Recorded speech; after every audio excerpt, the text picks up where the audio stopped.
How do Borzois do in the heat? Now, this felt like a particularly relevant question because we are going through a record heat wave here in Los Angeles this weekend. I think we're going to be in the 105, 106 range. I just wanted to address some of the concerns that you should have if you have a Borzoi in the heat or other sighthounds as well. Mainly their body fat. You think of body fat providing insulation during the winter, but it also does provide insulation during hot months and the heat as well. So having almost zero body fat, sighthounds, greyhounds, especially whippets and that sort of thing, can be more susceptible to heat insofar as it quickly affects them. Anecdotally, my parents have had Borzois in Arizona since the late 70s, have never had a problem. I think it's just something you have to be aware of. In general, dogs don't combat the heat the same as humans. We have sweat glands all over our bodies. I know that I have a lot of hyperactive sweat glands all over my body when it's really hot. Maybe a gross personal detail. But Borzois do not. They get rid of their heat using their respiratory system, kind of evaporative cooling with their tongue and their lungs.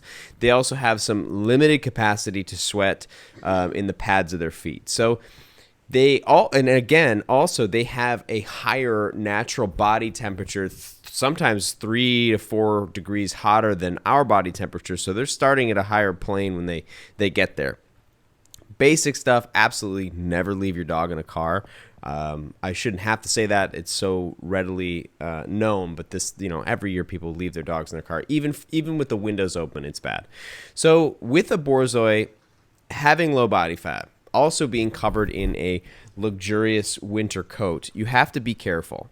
I wouldn't say they're the best dogs in the heat, and I wouldn't say they're the worst. They're actually very adaptable to a lot of environment, but they were bred for the winter. They took a Arabian Greyhound and blended it with a Russian Sheepdog to make a fast hunting dog that could live in the extreme cold.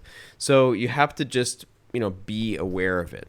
Another thing you want to do is get pairs of these booties. Now, asphalt, other surfaces, even things you wouldn't think, rock and stone, can be really hot in the summer. The general rule of thumb, it's like 40 to 60 degrees hotter than the ambient temperature. So if it's 100 degrees out, you could have asphalt 160 degrees. That's enough to fry an egg. That's really enough to burn a dog's paws. And it's very common for people to either forget this or just not think about it and end up, severely injuring their dog's feet. One thing you can do is test the pavement with your back of your hand, the more sensitive part of your hand. They say if you can put your back of your hand for 5 seconds on the pavement, it's going to be okay. This is a good rule of thumb, especially right before you're going for walks. Maybe during the summer months, if you live in a really hot environment, considering walking your dog early or walking your dog after the sun goes down. But even sometimes after the sun goes down, you get some heat retention in the pavement. The pavement is really hot still, so just make sure to check that. That's the basic precautions. Dogs that go,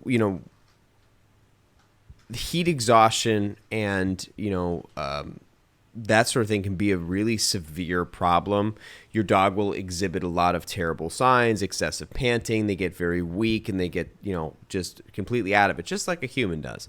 So in the summer months, if you're going to do hiking and that sort of thing, just be aware of it. There's a time period, once it gets hot, it takes a little bit of time for the dog to readjust to that heat. If it's the first hot day of the summer, probably not a great idea to take your dog out for a long run. Wait a week or so for them to reacclimate to the heat and for their bodies to change towards it. So just wanted to mention that, keep your pups safe. Use booties when you have to. I mean, if anything, it's hilarious when you put these on that they walk like there's they're sticking to the floor. Okay. Well, thank you guys. I'll talk to you guys soon.